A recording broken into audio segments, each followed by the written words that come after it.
mit der Demontage von unserem Kaminofen an. Ich habe jetzt hier die Haube erstmal abmontiert, die stört natürlich. Dann hier das Rauchrohr, das habe ich schon rausgebracht, weil da natürlich Rußteile drin sind und so. Hier kann man reinschauen, ich hole mal eben eine Lampe. Da hinten kann man jetzt das Abgasrohr von unserer neuen Brennwertheizung sehen und deswegen muss man den Kamin entsprechend tauschen. Ja, ich werde jetzt hier den Stutzen hier rausmachen und das Loch entsprechend wieder zumauern.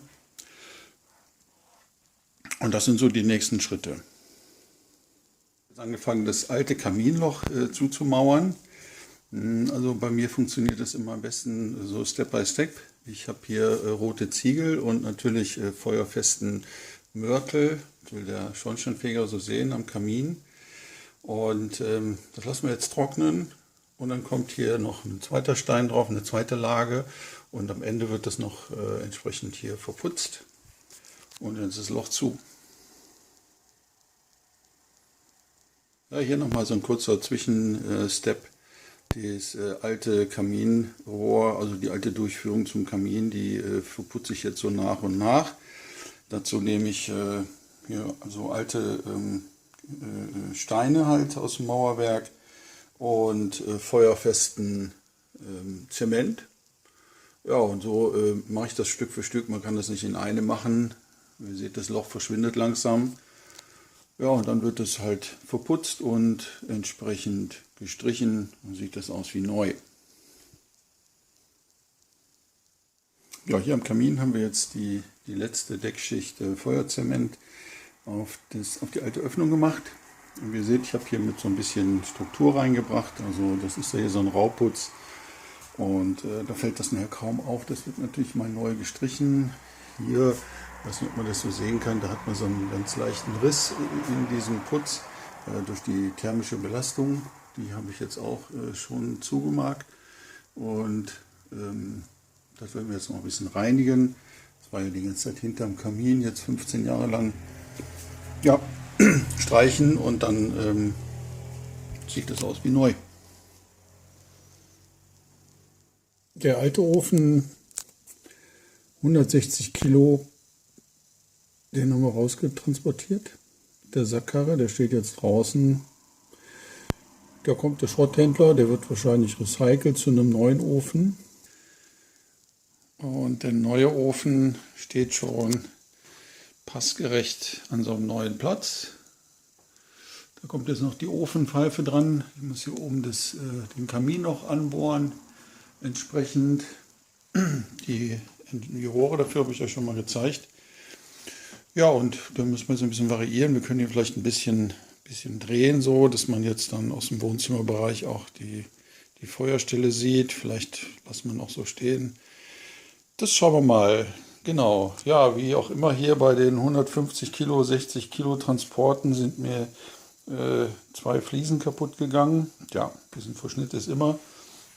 Ich habe da schon neue liegen. Tausche ich jetzt 2 Fliesen aus. Stimmt die Sache wieder. Ich halte euch auf dem Laufenden. Von dem Rauchrohr müssen wir jetzt 21 cm abschneiden, um das auf unser gewünschtes Maß zu bringen. Dann haben wir 40 cm Abstand hinterher von der Decke. Es gibt jetzt verschiedene Möglichkeiten, das anzuzeichnen. Ich werde das hier mit der Flex machen. Ich nehme hier mein selbstgebautes Einstellmaß. Ich habe das eingestellt auf 21 und kann das jetzt hier entlang führen und vorne einfach entsprechend markieren und dann mit der Flex abtrennen. So haben wir jetzt also hier eine ganz exakte Markierung und da können wir uns mit der Flex entlang arbeiten. Wenn ihr sowas macht, das Rohr hat immer eine breite Seite und eine sich verschmälernde Seite. Abgeschnitten wird natürlich immer die breite Seite, weil an der verschmälerten Seite kommt ja das nächste Passstück dran und wenn ihr das abschneidet, dann habt ihr das Rohr verschnitten, da könnt ihr nichts mehr machen, weil ihr nichts mehr draufstecken könnt. So sieht das Ganze jetzt aus. Das Längenrohr haben wir ja gerade zugeschnitten. Hier oben kommt der Knick und wichtig ist jetzt aber für uns, dass wir hier 40 cm mindestens von der Decke weg sind.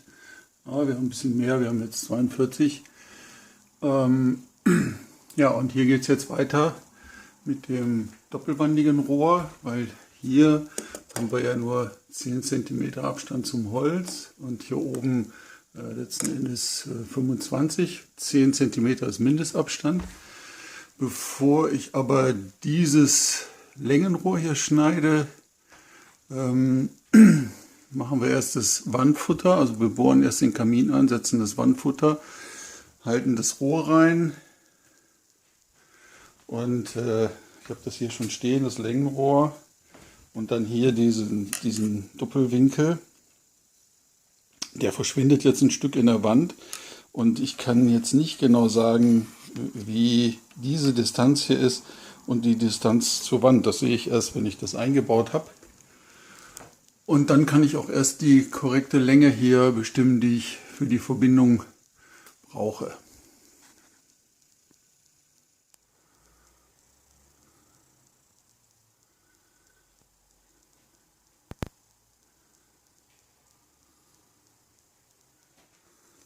So, das wäre jetzt das Loch.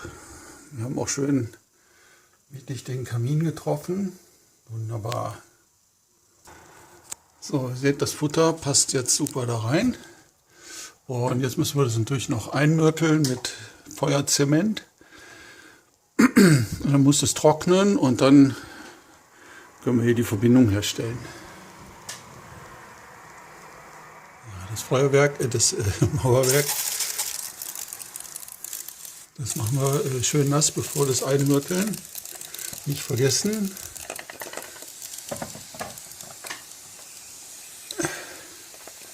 Und lieber ein bisschen mehr als zu wenig. Und ganz schlecht ist es zu vergessen. Ja, so sieht das jetzt fertig eingemörtelt aus. Also wie gesagt mit feuerfestem Feuerzement.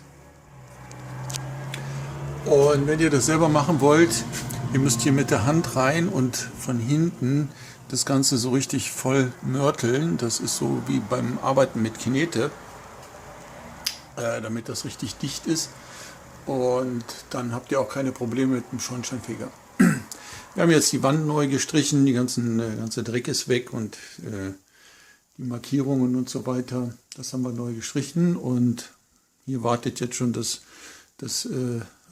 Abgasrohr. Morgen werden wir, wenn das Ganze trocken ist hier, werden wir das Ganze anschließen. Dann rufe ich den Schornsteinfeger zur Abnahme an. Ja, so sieht es aus. Ich zeige euch das morgen nochmal, wenn es fertig ist. Soweit, so gut. Ja, meine Lieben, der Ofen ist jetzt soweit fertig aufgebaut. Ihr könnt sehen, die Wandverkleidung ist jetzt sauber montiert. Und das Beste ist, der Schornsteinfeger war schon da und hat das Ganze ohne Mängel abgenommen. Fantastisch. Jetzt können wir den in Betrieb nehmen. Die Katze hier, die wartet auch schon. Das ist der Katzenplatz. Und jetzt kommen die ersten kühlen Tage im September. Heute ist auch noch sehr regnerisch. Und das ist immer schön, den Kamin so ein bisschen lodern zu lassen. Wenn euch das Video gefallen hat, lasst mir gerne ein Like da und ein Abo. Und im nächsten Video zeige ich euch, wie wir den Kamin richtig anheizen. Also die ersten paar Starts sind da schon entscheidend, damit sich die Farbe richtig einbrennt. Und vielleicht das eine oder andere Trick noch. Seid gespannt. Bis dann. Tschüss.